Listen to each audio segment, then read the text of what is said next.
नमस्कार भाइयों। हमने अभी पिछले वीडियो में हिंदू के बारे में बात की, मुसलमान के बारे में बात की, सिख के बारे में बात की, ईसाई के बारे में बात की, बुद्ध के बारे में बात की। तो बात मजबूती की है।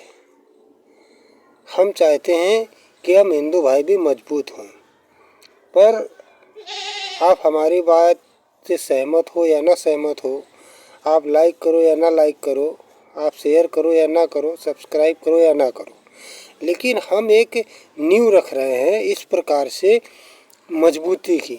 जैसे एक है कि एक वैज्ञानिक था, उसने जो है रिसर्च किया और उसने कहा कि सूर्य स्थायी है और पृथ्वी उसके आसपास चक्र लगाती है।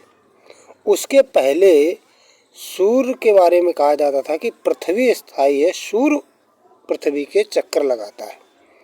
लेकिन उस वैज्ञानिक ने बड़ा परिश्रम किया, तो उस वैज्ञानिक ने ये बताया कि सूर्य स्थायी है, पृथ्वी उसके चक्कर लगाती है। तो उस वैज्ञानिक को एक सरकार ने, राजा ने उसे इस बात को कहने के लिए फांसी दे दी।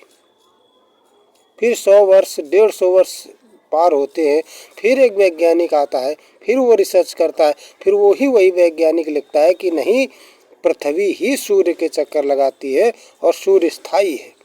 तब उस वैज्ञानिक के माध्यम से और सारे वैज्ञानिकों ने रिसर्च करके देखा, तब बात पाया गया कि नहीं, सूर्य स्थायी है, पृथ्वी घूमती है। तो आप बताइए, उस पहले वाला जो वैज्ञानिक था, उस समय उसने कहा कि सूर्य स्थायी है और पृथ्वी चक्र लगाती है, तो ये बात कहने के लिए उसको फांसी की सज़ा दे दी गई थी। क्यों? धर्म का मामला था ना, धर्म के विरुद्ध उसने बात की थी, लेकिन सत्य की थी। और 150 वर्ष बाद उस मृत को सम्मान घोषित किया गया, सम्मान दिया गया, पुरस्कृत किया गया। ठीक इसी प्रकार से आज जो हमने एक बीज लेके चल दिए हैं कि हमारे हिंदू ग्रंथ एक होना चाहिए जिसमें हमारे पांचों कैटेगरी के सम्मान बराबर हो, अधिकार बराबर हो, आपत्तिजनक ना हो, टिप्पणी वाला ना हो, उसका कोई विरोध ना कर सके। वो सर्वसम्मति का ऐसा ग्रंथ हो जो हिंदुओं के लिए वास्तविकता प्रदान करे, स्ट्रॉन्ग परिवार मजबूती प्रदान दे और उन्हें एकजुटता से बांधे। तो इसमें भी हम चाहते हैं कि एक स्थायी ईश्वर हो और उस ईश्वर के अनुसार हमें चलने की आवश्यकता पड़े, हम सब उससे बंध के चले, ऐसी लाठी की ज़रूरत है। तो आज हमें उन सारे वैज्ञानिकों से अपील, हो सकता है मेरी बात को बहुत सारे लोगों को बुरा लगे, बहुत से लोग हमारी आलोचना करें, बहुत से लोग हो सकता है हमको गाली दें, लेकिन मेरी बात जिस दिन आपको समझ में आएगी कि मैं सही बोल रहा हूँ, उस दिन आप इस हिंदू एकता संगठन में आप ज़रूर आएंगे। हम आपसे ना पैसा मांगते हैं, ना धन मांगते हैं, कोई मतलब नहीं। हमको पैसा क्या करेंगे, ना हम लाए थे ना ले जाएंगे। हम तो अपने खाने कमाने भर के लिए खूब पर्याप्त कमा खा लेते हैं, कोई हमको टेंशन नहीं। पर हम एक जन कल्याण की बात कर रहे हैं कि हमारे हिंदू का एक ग्रंथ होना चाहिए जो कि वो सबको ले करके चले, जो दूसरे धर्मों के लोग भी देख के प्रेरित होकर के इसमें सम्मिलित हो सके।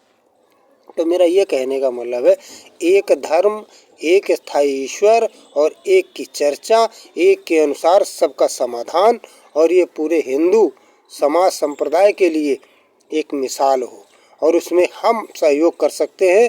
जैसे बाबा अम्बेडकर साहब ने संविधान में सहयोग किया था, इसी तरह से मैं हिंदुओं का एक ग्रंथ अगर बनाएंगे आप, तो उसके लिए हम सहयोग कर सकते हैं। आप शिक्षित हैं, आप संगठित हैं, आप विद्वान हैं, आप ज्ञानी हैं, आप भी सहयोग कर सकते हैं।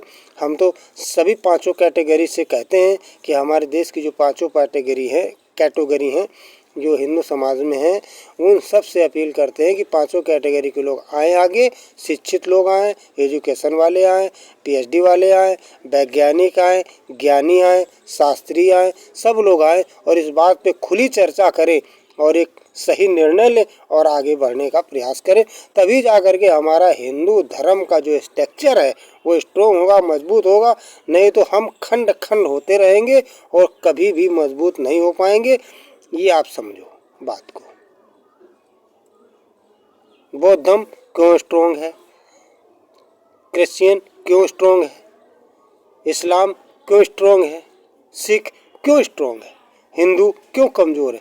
कि क्या हिंदू के पास ज्ञान की कमी है? हिंदुओं के पास ना ज्ञान की कमी है, ना जप की कमी है, ना तप की कमी है, ना सन्यासियों की कमी है, ना साधुओं की कमी है, ना संतों की कमी है, ना कवियों की कमी है, और ना ही लिखने वालों की कमी है, ना पढ़ने वालों की कमी, ना सुनाने वालों की कमी है, ना सुनने वालों की कमी है। केवल एक स्ट्रक्चर लाने की कमी है, और इस स्ट्रक्चर लाने में हो सकता है किसी का ज़्यादा लाभ हो और किसी का न लाभ हो। अब जैसे हमारे आचार्य जी हैं, वो हम उनका काम है शिक्षा देना और शिक्षा पढ़ाना, यानी ज्ञान देना, कथा करना। हो सकता है उनको लाभ ना हो, लेकिन इसमें सबका लाभ होगा और सब समानता में आएंगे, तब हिंदू धर्म एक मिसाल लेकर के चलेगा। तो हिंदू एकता संगठन में आप आइए और मदद कीजिए हमें। आर्थिक मदद नहीं, आपके मतलब आपके मस्तिष्क यानी सोच की हमें ज़रूरत है कि ये विचार ठीक है या गलत है। एक डिसीजन लेना होगा, तभी हम मजबूत हो पाएंगे, नहीं तो नहीं हो पाएंगे।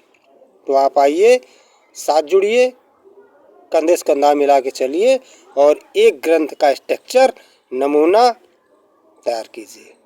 मेरे पास तो है, सुझाव भी है, तरीका भी है, स्ट्रोंग भी है। इसीलिए मैंने वैज्ञानिक का भी उदाहरण दिया, और इस समय अम्बेडकर का भी हम अम्बेडकर साहब का भी हमने उदाहरण दिया। और एक वैज्ञानिक और था जिसने जो है 200 ज़्यादा आदमियों से मार के काट के निकाल दिया, और सबकी कहाँ हड्डी है, कहाँ क्या है, सब नस कहाँ से जा रही, हड्डी कहाँ जा रही, सब उसने देखते हुए कहा 100-200 आदमियों को मार डाला। एक डायरी में लिखता गया, और जब वो पकड़ा गया तो उससे पूछा गया तुम ऐसा क्यों कर रहे हो, क्यों मार रहे हो, क्यों नहीं?